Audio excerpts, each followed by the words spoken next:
Oh, I just cannot wait to see water. Oh, just want to get on the water.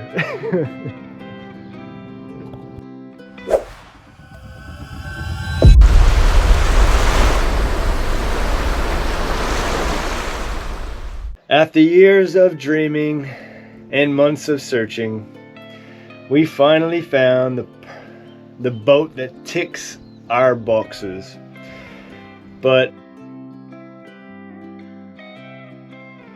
why choose this life? And that is the biggest question. Why do we want to sacrifice everything we have going at the moment for this? Well, as a family in love with everything ocean related, living at sea has always been our ultimate far-fetched dream. My wife, her grandparents lived on a boat, so she's always, grew up understanding what that's like and wanting to do it for herself. For us, it's not about sailing. It's about exploring new shores, using sustainable energy to do that, embracing adventure, and the biggest thing is giving my kids an adventure that they'll never forget. My son Nelson is 13 years old. He's a teenager. By the time we get on board and start learning, he'll be 14.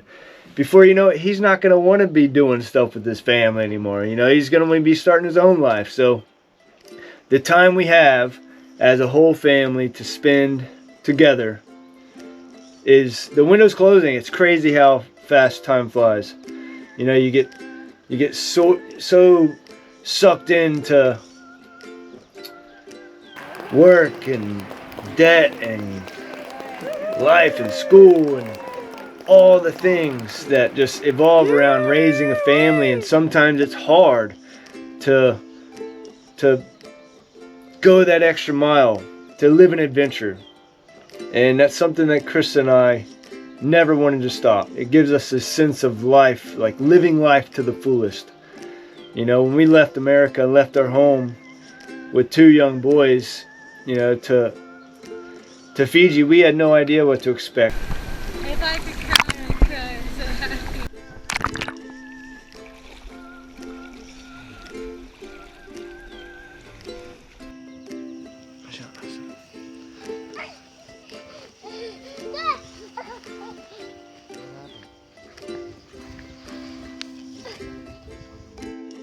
No, we count our fingers, okay? You count with me. 1, with me. First signs the cyclone's coming. Frigates, birds. Woo! These are birds that live out in the ocean. Only come into land for serious events. Wow. Check them out, man. Mikasa Sukasa. I said Mikasa Sukasa. Same thing when we moved to Australia with a penny to our name. Literally, we had spent every last dime we had in getting our flights. That sense of excitement, is just, when you get sort of stuck in a groove, for us that is, we get bored, and we start to feel like there's more out there in life to that. So this is just another step in our life of coming together, going into a life that none of us know about.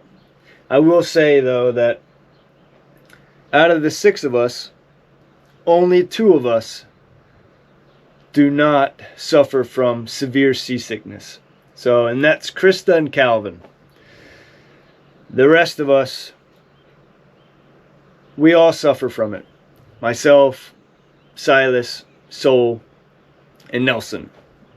And even though we suffer from seasickness, which in times can be so horrible, for us to be able to take this leap into a journey on a boat, you know, it's a huge leap of faith.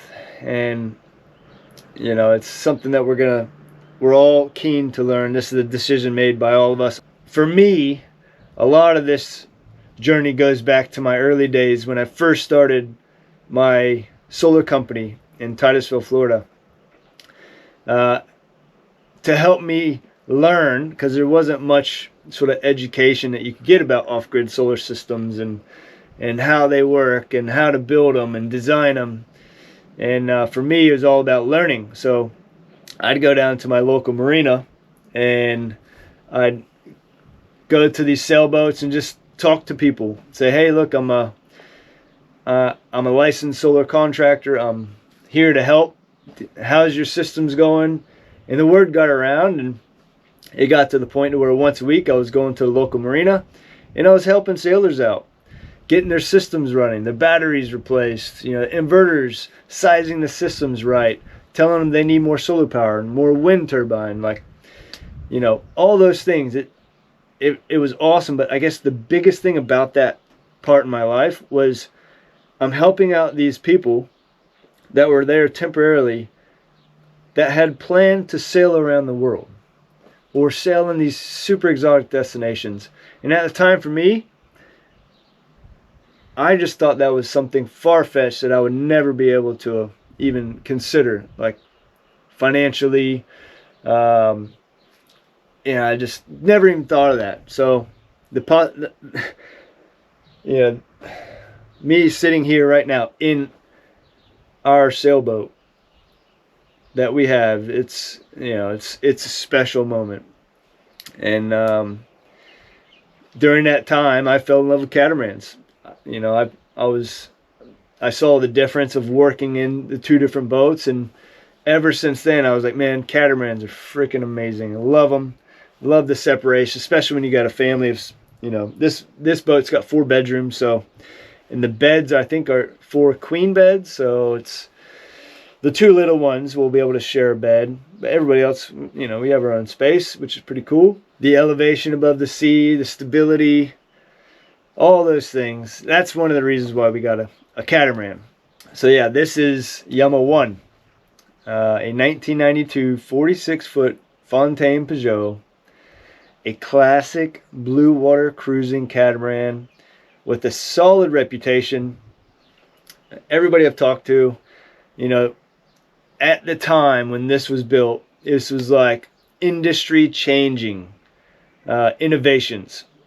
So I think this model boat was the first Fountaine Pajot or any catamaran boat that had sacrificial keels, which are the keels at the bottom that are not sort of part of the hull. They're connected to the hull, but they're sacrificial. So you can destroy them and it won't sink your boat.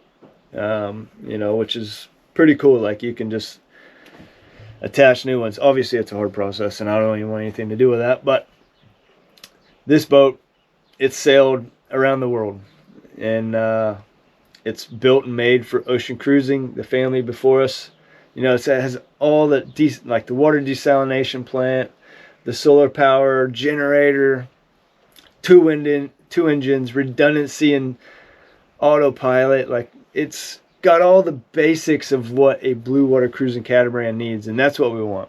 Because you know, I'm not buying a sailing catamaran to sit at a marina or to sit on anchor. I want to use it to explore. And my family, they are just as keen as I am, which is so cool. All about making the dream happen. Buying a catamaran wasn't a decision we made lightly. This is a dream we've worked towards for years. I've been designing and building renewable energy systems my entire career, even to this day. Like, I'm in New Zealand now, but I'm not just here because of the boat. I'm here because I'm also building one of New Zealand's largest solar farms right now, which is pretty cool. But I've been doing my work across the US, the Caribbean, the South Pacific Islands, Nauru, Marshall Islands, Solomon Islands, obviously Fiji, Australia. Thousands of systems I've been involved in Australia, and now in New Zealand, which is pretty cool. But the last sort of 5 years, I've been working 2 jobs. And I'm working 2 jobs, raising a family, having an adventure. So I've been putting in the extra mile for the dream. You know, you have a dream there, and you got to set goals. If you don't set goals, it'll always be a dream. So for me, the biggest thing is making steps toward that. Enough about me, though. This isn't about me, it's about my family's adventure. So in many ways, it's been a journey of sacrifices and hard work, all leading up to this moment. And in many ways, it feels like everything we've done, from living off grid in Fiji to building our family life around the ocean, has prepared us for this. So we know it's not going to be easy. There's going to be spatial adjustments for the family, but the fact that we're all in the water and everybody's going to have something to do just makes it all that better. So why now?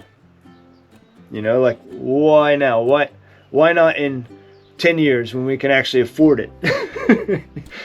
Well, life is short, and our time with our kids is precious.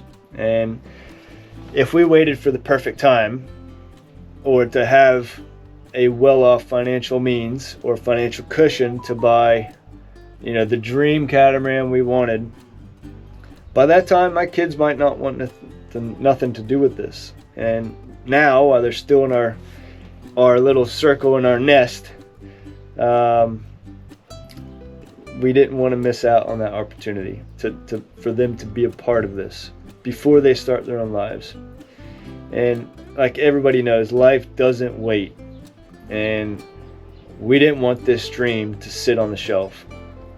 So here we are, diving in once again, another bold decision to trust the journey and trust ourselves. Our goals are simple, you know, it's to have fun, make memories, live life to the fullest with no regrets. And that's what we're doing. And sometimes, well, all the time, there's pros and cons. The cons are huge, but the pros, you know, like, no regrets. In 20 years' time, 30 years' time, we will never regret this point in our lives. I'm getting emotional here, so I apologize.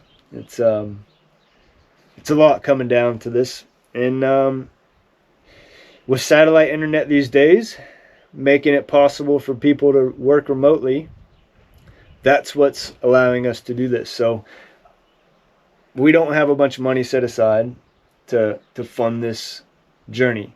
We had enough just to buy the boat, and we've been hit with some hard costs the day the boat was in our name, so we're currently dealing with that. But through this journey, I'll be working, and thanks to Elon Musk and SpaceX, which is actually where I grew up, so it's pretty cool.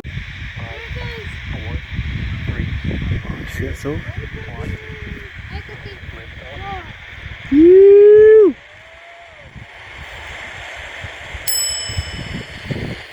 Look how bright it is.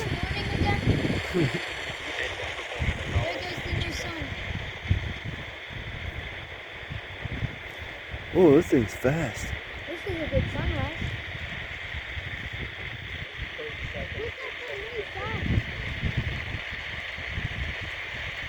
Way faster than the shuttle.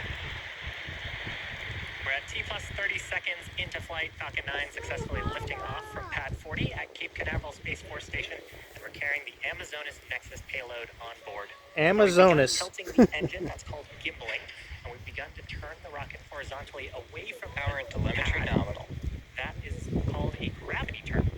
Wow. We're still going up, but we're also heading That's cool, away Hustle. horizontally from the launch pad. Start hearing it. Just throttled down the Merlin 1D engines in preparation for our next event. That's the point of maximum aerodynamic pressure on the vehicle.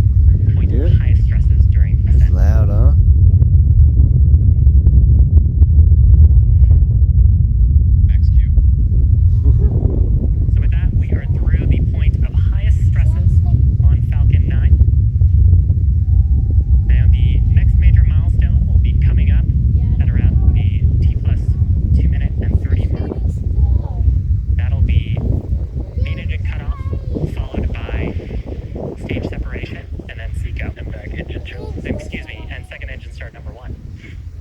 know, it's providing me my means to supply a lifestyle and a livelihood for my family. So internet from the satellites allows me to continue doing my job and what I'm doing.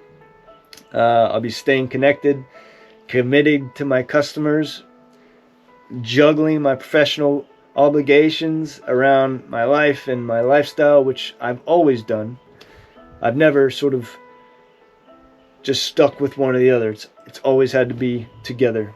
I know it won't be easy, but if you know me, you know that I'm up for a challenge.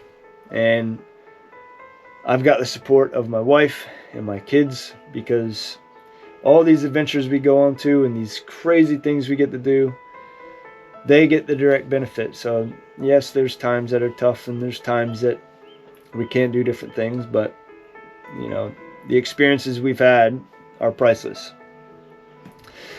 So what's the worst that could happen, right? We try, we learn, and maybe if it doesn't work out, we go back home to a life where we have some supportive community and great friends around us. But if we don't try, we'll never know what this life could be or where it could go. So we're going for it. Enough again of listening to me talk. You know, I'm sorry, I just feel like there's got to be a story building up for what's coming and what we're doing. In our next video, we'll dive into the unexpected challenges of buying an older boat. We don't have the funds to refit it out, so we're gonna make it do, and we're gonna go through the repairs that it needs, deal with the issues that we're dealing with at the moment. And it's already been an up and down roller coaster. And so subscribe and make sure you come along with us. There may be some learnings, or I hope, you know, inspiration for families, for people. I don't care if, you know, who you are or what you have or what you come with. For me, it's about inspiration. And that's the main reason why, you know, I've decided to make this huge effort of recording our life, editing these videos, putting them out there for the world to see, is because I think I want to inspire people to not do the same, but to just go after your dreams, go after your goals. If there's things in your way, overcome them. It's possible.